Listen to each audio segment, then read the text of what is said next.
Assalamu alaikum wa rahmatullahi wa barakatuh. Mahdi Tijani back with you, aka the Red Mahdi, aka the Masculine Reviver. Please excuse the lighting for today. I've broken one of my lights. So, you're gonna have to make do with what we've got. But we have a very interesting video to react to. It's a video by Rashid. Now, Rashid was on the Fresh and Fit podcast a couple of weeks ago. And whilst I was watching that podcast, because I wanted to learn from him, he's a very successful businessman, YouTuber, influencer, multimillionaire, multiple businesses that are all in the seven figures. So I wanted to learn from him, and I couldn't help but notice his blue pill tendencies, or shall I say, some of his blue pill philosophies. Now, I'm not saying he is blue pill. I'm not saying that at all. He's actually naturally very alpha.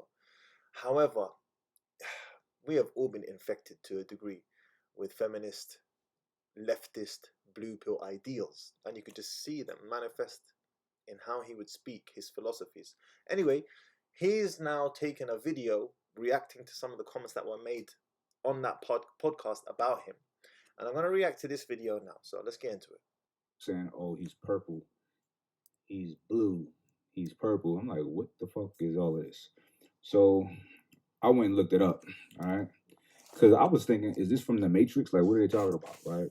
Because I don't really subscribe to, I don't put myself in any particular box at all. Right? And so the idea from the Matrix was, if you take the blue pill, you remain in a life of tranquility and unawareness, if you will. And if you take the red pill, you go down the rabbit hole and you get to learn what's really going on, and that will forever change you. So these people have clearly taken that idea. I mean, it's not so much tranquility as it is ignorance. That's what it is. It's ignorance. And they're doing something else with it. And again, I guess they say ignorance is bliss. So basically, red pill community is founded on a general belief. This is like, all right, y'all listen to this shit. It's founded on a general belief that women have it better than men. Red pill is not dating advice bulletin, but rather a forum for people, men mostly, exploring an ideology that revolves almost exclusively around gender. Those who swallow the pill maintain that it's men, not women, who have been socially disenfranchised. Feminism is considered a damaging ideology, and red pillars are quick to cite examples that bolster their points, some going so far as to argue that society is outright anti-male. Red pill followers have their own politics, language, blah blah blah. Let me just jump to the shit, man. Like how I feel about this. That last statement was very telling. Red pill followers have their own politics. No, back it up. Red pillars are quick to cite examples that bolster their points, some going so far as to argue that society is outright anti-male. Anti-male? So to be anti-male, that would infer that society is ran by women, and it's not. I don't think I'm wrong about this. Yes, society may not be run predominantly by women. However, their tentacles and influence have had a major say in the political direction and climate of the Western world. There is no doubt about that. Now, you might argue for the better or for the worse. I was predominantly for the worse. When you put leadership decisions into the hands of women, you're going to get a bunch of political decisions that are made based upon feelings and emotions as opposed to logic and principle. It will be feelings and emotions firstly and foremostly, and that's why we find ourselves in this mess today. Let's continue. I don't subscribe to that notion. I don't feel like society is anti-male. It's only male and female, right? Unless there's some other kind of species or gender that exists that's stifling what men is about or whatever. In this country, we're less than 100 years in on the ability of women to contribute to the democracy. Okay. We're less than 100 years in on that. So basically women were only able to vote less than 100 years ago. Less than 100 years ago. That's crazy. So right. I really recommend you listen to Rollo Tomasi with regards to this whole voting business. And I'm going to paraphrase what I've learned from him with regards to voting. But what he said was the following. He said, back in the day, 100 plus years ago, voting was not a privilege. It was not a privilege. It was a responsibility, meaning if you had the right to vote, whatever the outcome of that vote is, you're going to have to bear the brunt of the responsibility of taking on whatever the outcome of that vote was. You see? And the ones who bore the responsibility of the voting was men. Women were safely tucked away at home, taking care of the home, largely unaffected by the responsibility that came from these votes that men were making. So men would vote, make decisions between each other. Whatever the outcome of that decision was, it was those same men who would have to carry the burden of responsibility of carrying out those decisions. So voting was typically not, although I'm against the whole democracy idea in the first place, but nevertheless, just to explain to you, I think democracy is one of the stupidest ideas ever. Imagine you're given country decisions into the hands of the layman who has no idea what the country is doing, where it's going, what the political climate is, and that's how you end up with Brexit. When half the ignorant nation votes on, oh, I want these foreigners out of here, not realizing what the hell they're voting for in the first place. Anyway, that's a separate discussion. Nevertheless, the whole point behind voting was that it was not a privilege, it was a responsibility. Whatever we decide upon, for better or for worse, whether the outcome of this vote agrees with my philosophical standpoint or not, I am prepared to take on the responsibility of carrying out that decision. It all revolved around responsibility. To say that it's an anti-male society, I think it's coming from a place of jealousy or poor life experience or whatever, but it's not accurate. I feel like there's a lot of fragility and the mindset behind people who subscribe to this, right? Men, I've been just paying attention since this has been on my radar, and it seems like there's a commonality, there's a common denominator amongst the people who subscribe to this red pill ideology. Not saying all, but I see a common thread, and that is somewhat of a hatred or a disdain towards women, right? And I also see, like, so you have this guy.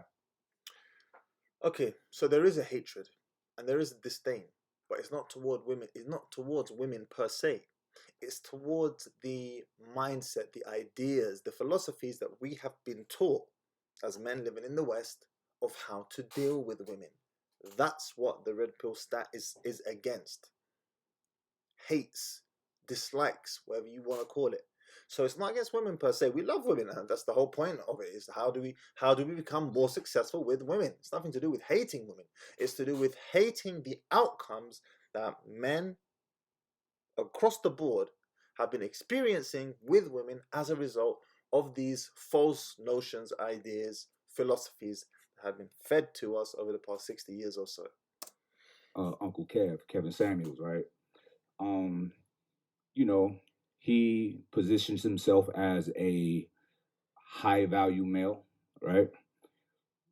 A top earner, over 6 figures, yada, yada, yada. You know the rest. Over 6 feet, over 6 figures, the whole nine, right? So, and women have to respect that. They have to feel lucky to have a man of such stature. Okay. I don't really like that notion because a high value male that has access to whatever woman he wants, I believe starts early in life, right? And fuck it, I'll use myself as an example. I've never had an issue getting whatever beautiful woman that I wanted, that I desired, money or not. Here we go.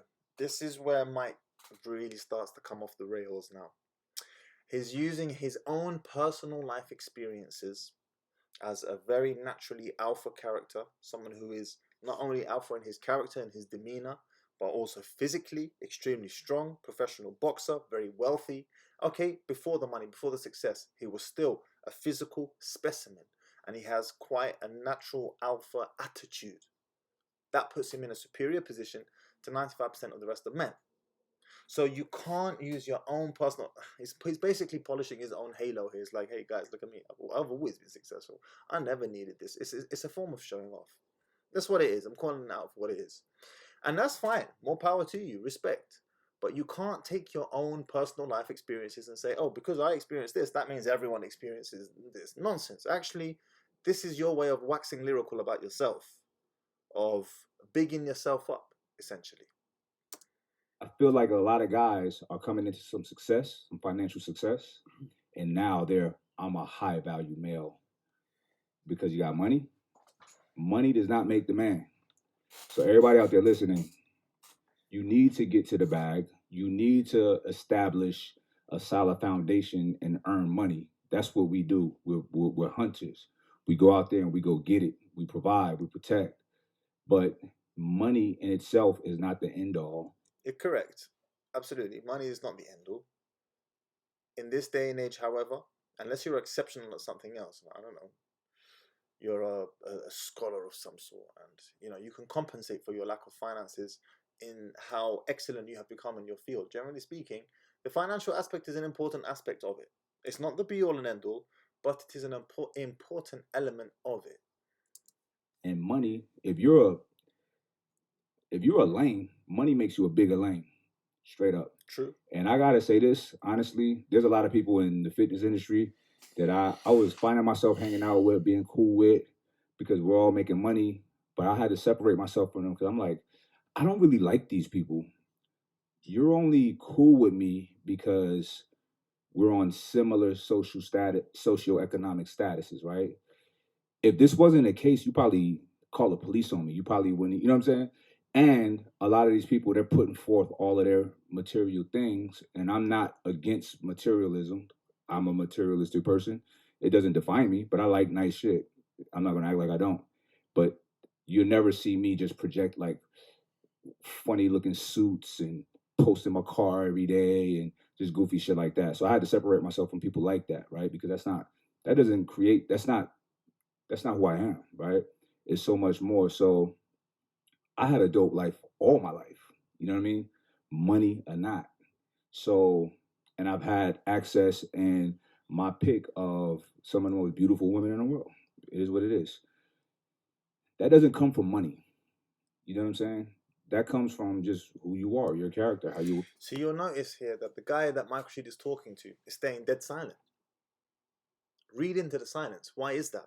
He's not sitting there saying, yeah, obviously I can totally relate. When I was younger, I was doing this, that, and the other as well. No, he's sitting there dead silent because he's like, I can't relate to this guy one bit. I've been dead with women most of my life.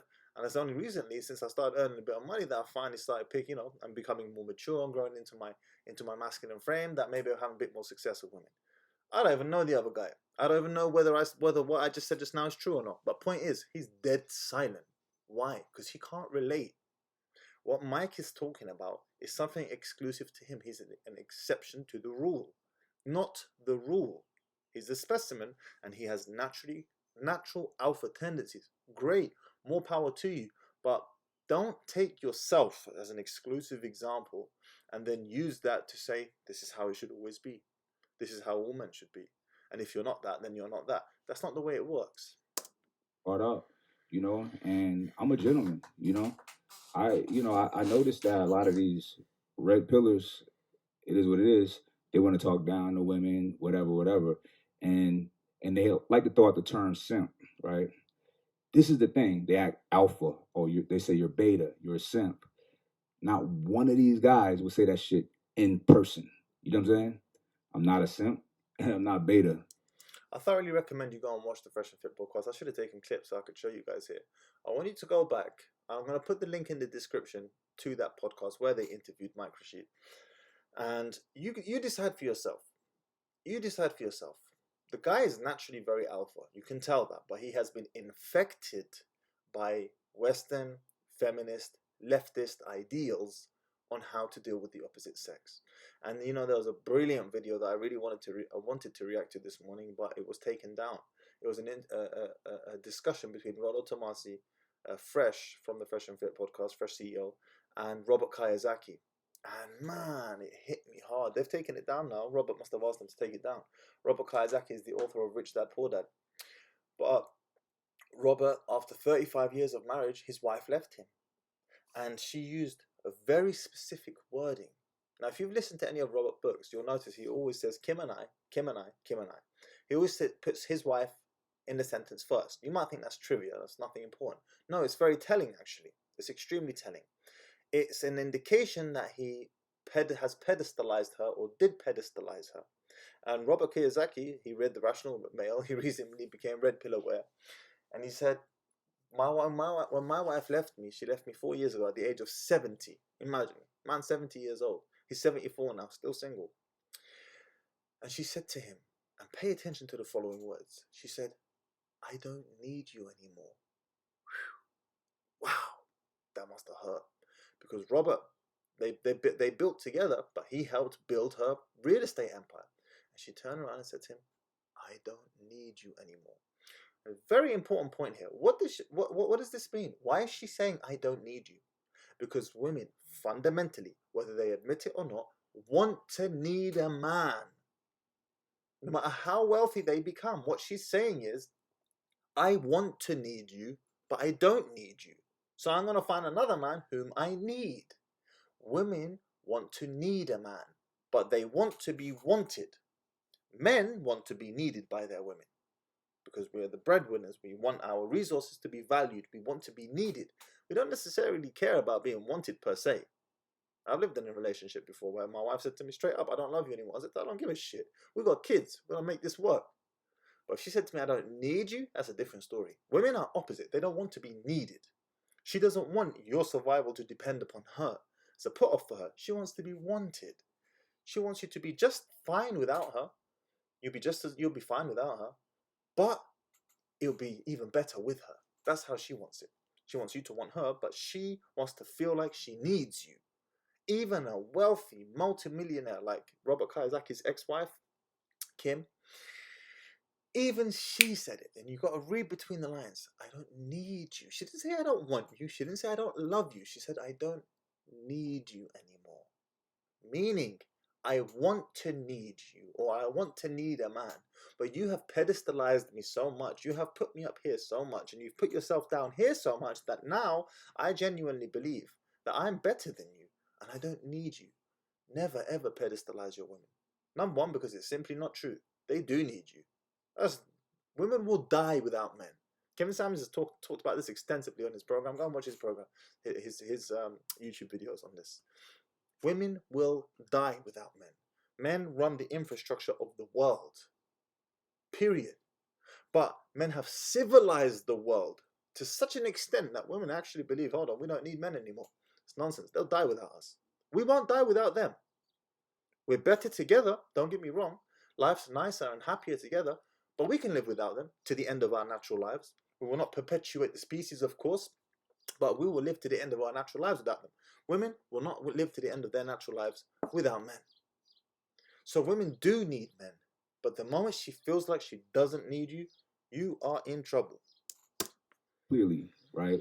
So it's interesting, though, that people that be projecting that shit, saying that shit, they go to other men's channel to get advice on how to talk to girls and how to deal with girls. I don't do that, right? So it's kind of weird. It's kind of interesting. And a lot of people will...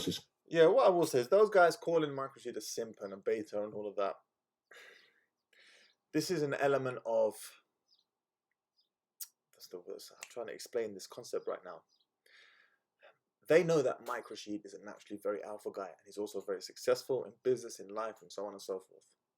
But if the average man can find a way to criticize Rashid and express some sort of indignation, the average man can make himself feel superior to Rashid. If I can criticize this very successful man, I can in one way make myself feel superior to this man. That makes me feel better. That's exactly what's going on there. Rashid is not a simp, he's not beta, clearly, obviously. He might have blue pill tendencies, as most of us have been infected with blue pill ideologies, but he's not a simp, he's not a beta. And when men throw those statements out, that's a way of those men who are probably very average men who are relatively unsuccessful with women, trying to make themselves feel better than him, than a very successful man like Rashid. To certain notions because it's popular. It's the thing to do. Everybody else is doing it. Everybody's saying red pill, red pill, red pill. Now, I fucks with the red pill philosophy from the Matrix. I'm with that. But this whole, man, women got it easy. We get the short end of the stick. I don't feel like that. You know what I'm saying? Men, women, easy, hard. Who knows? Everybody's lives are different, right? And Once again, privilege is invisible to those who have it. Shout out to Myron Gaines. I got that from him, from his podcast, from the Fresh and Fit podcast. Because Mike Rashid lives an extremely privileged life. He's a genetic specimen. He's a handsome man. He's strong. He's very wealthy, very successful in business. Privilege is invisible to those who have it. He's successful with women. He's been successful in life and in business. Therefore, he doesn't see the problem. And that's the problem. Privilege is invisible to those who have it. Got it hard? What are you talking about? This is a man's world. Yeah. Literally. If the red pill represents the disheartening or unsettling, earth shattering, reality shattering information, it seems like the people who are using that term, they in fact need to take that same pill to realize that where they were in their life, or where they are in their life and their relationship with women, is based on the combination of their circumstances, and it's not due to women. Like, it's them. Like, you are where you are, and you interact with women how you interact, right, because of where you are. Mm-hmm. So if in the past, that's exactly right. I mean, precisely that. And because men have been behaving in a manner that has been unconducive or inconducive towards positive results with women, that's why men have realized, hold on, we need to rejig, we need to find out what's going on here. And that's exactly what the red pill is. It's a solution. It breaks down the problem and it provides a solution. So what you're saying, my guy, is exactly what the red pill is. We're not able to get women, or women didn't like you or didn't find you attractive as a candidate to be with, it was due to the combination of factors that made you who you were at that time. Maybe you were out of shape. Maybe you didn't have discipline. Maybe you weren't funny. Maybe you weren't outgoing. Maybe you didn't have money. All these things are factors. And like you said, money doesn't make the man. It's one characteristic that you could have. What about being hardworking? What about being motivated? What about being funny? RP tells me all the time, like, being funny is the best thing you could be. Like, don't be a clown, guys. Yeah, no harm dropping a joke here and there, but don't be a clown. Funny guys get friend zoned. Don't be a funny guy. My wife was telling me the other day, actually, I don't remember which study she read it in, but men have a natural proclivity towards women who smile, and women have a natural proclivity towards men who maintain stoic postures, who are essentially not funny, stoic, strong, stern. Women have a natural proclivity towards that type of guy. No harm in dropping a joke here and there, don't get me wrong. But to be the funny guy, no, you're basically being a woman. That's what you're being. For her, obviously everyone has different things that course. they like, but I think most women don't want a man to be a clown. Yeah, but they really like a guy that's witty. Yeah, just a sense of humor that jives with theirs. Not all uptight. Yeah, or like adventurous, or like strong, in shape.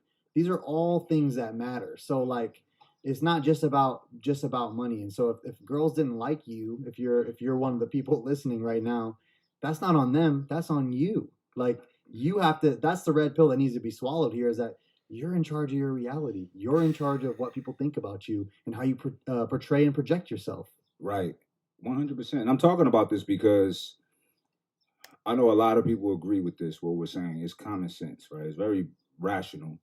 But it's not there's no narrative that... Once again, it's common sense. Yes, it is common sense. This lack of this madness has become common sense. Common sense. Pedestalizing women, putting them first, placing them on a pedestal, and all that type of behavior. Yes, but it doesn't mean it's right. It doesn't mean it's correct. And we can see the success or lack thereof that men across the board have been having with women. 80% of all divorces are initiated by women. Is that an indication that we have this common sense is helping us, and it's guiding us towards how correctly to deal with women in relationships? Clearly not. If 80% of all divorces are being initiated by women, clearly men are doing something wrong across the board. That needs examination. That needs looking into. That's exactly what the red pill is.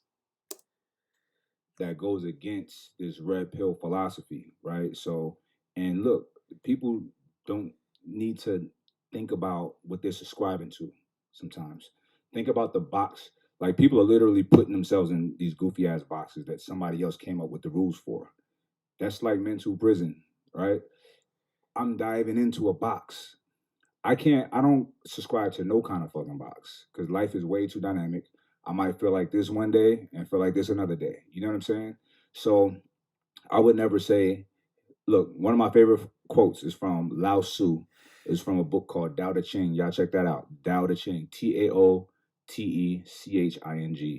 He said, he who does not know, he who defines himself does not really know who he is.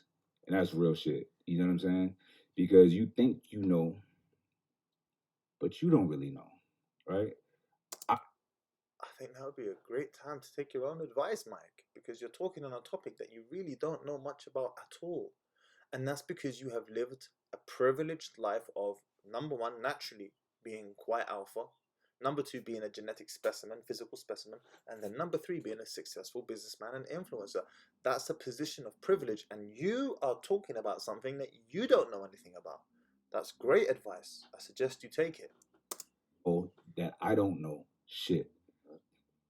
Excuse me. I'm certain about. I am ignorant to many things in the world, This is but I'm ironic. open to learn and listen to perspectives. And I got enough common sense to take a perspective more serious from someone who's in a better position than me, not the opposite, right? So that's kind of my thing on it. That's my take on it. Yeah, I really do think that there's not a case to be made for, there's not a logical case to be made for women having it better than men, unless if you as a man are sad about where you are and who you are. That's the only way you would do that shit. You would never do that. All right, well, let's talk about, I'm just having some thoughts that come to my mind. What in terms of privileges that men have over women? Women will face lighter punishments for the exact same crimes that another man will commit in court. She will experience a lesser sentence, if any sentence at all. Women win 90% plus of all custody battles. All custody battles are predominantly won by women. We can go on and on with this. We live in a society which favors women in many different degrees, many different elements, many different aspects. Maybe there was a time when there was a power imbalance which favored men over women. We've gone way past that now. Now society, especially Western society, tends to favor women more than men. Always believe women. There's that hashtag, believe women. When a woman makes a claim that she's been raped or she's been abused in some way, believe her. That's a hashtag, believe women. That's a position of, that's a favorable position for women, to the point of it being unfair towards men. Again, I find these two individuals quite detached from the realities of women. And again, when you're a privileged man, you're a successful man, you do live in a position of privilege that can blind you to what the average everyday man goes through. And that's the problem with privilege. He's earned his privilege. Don't get me wrong. Mike Rashid has earned his privilege. He is a self-made, successful businessman and professional boxer. Touche. I take my hat off to him. Nevertheless, that type of privilege can shroud you, can cover you, can shield you from the realities of what the everyday man goes through. You were a man who was happy about where you were, you'd be like, no, I got it made. And This even is if you great. ain't there yet, you're on your way. Yeah, if you You got understand, a clear path. if you understand what the world is set up for right now, most countries, including this one, but even more so other countries in other parts of the world, men are set up to win. Women have to go above and beyond to win, and really, like, you know, for a girl to excel in a field where guys are, they got to do more. They got to outdo the guys. They can't just do the same job as guys. It's unfortunate, but That's right. They have to outdo the competition. Look, go back to Jordan Peterson. Equality of opportunity is fine. Equality of outcome is not. When a woman goes head to head in the workplace with another man, she is going to have to beat him. Absolutely. Just as John is going to have to beat Craig. A man has to beat a man. And a woman also has to beat a man. May the best man win. May the best, most qualified person for the job win. That just tends to be men. Why? Men typically put in longer hours. Men have an ability to focus more deeply on singular tasks as well. Tunnel hole vision. So they have that going for them. Women, less so. Women network. Women like to be talking with people and interacting and engaging, and don't have that type of, generally speaking, don't tend to have that ability to focus deeply on a singular topic or path for a prolonged period of time. Women have kids and therefore they're removed from the workplace. On and on. So yes, equality of opportunity, no problem. Equality of outcome, big problem. You are going to have to slay the dragon, slay the man, and beat him on all the different merits or areas that you need to beat him on in order to be considered as worthy and qualified for the position. If you don't like that, don't compete. The end. They have to oftentimes outperform their peers. They can't just do what's a normal performance for that type of job. They got to be better if they want to excel. Yeah. And that's not fair, but it is what it is. But, it is what it is. But women who are badasses, they take that and they just run with it, and then they embrace that challenge, and then they exceed. And some guys can't handle that because they feel like they should be on top for no reason at all. Right. Like it's just this guy's got it the complete wrong way around. That type of privilege typically comes from women. The privilege or the I deserve it. I should be. Because why? Because women just are. Men must become. Women just are. Women are born with value. Men are not. Men are the ones who must become. I've never heard a man say that I should be there just because. Fine right to them to be the best or whatever. Right. And if the best case scenario is people should say we're equal. Like there's upsides to being a man. I don't even say that. Yeah. I don't say nothing. Yeah. I don't even find a need to identify with. We are not equal.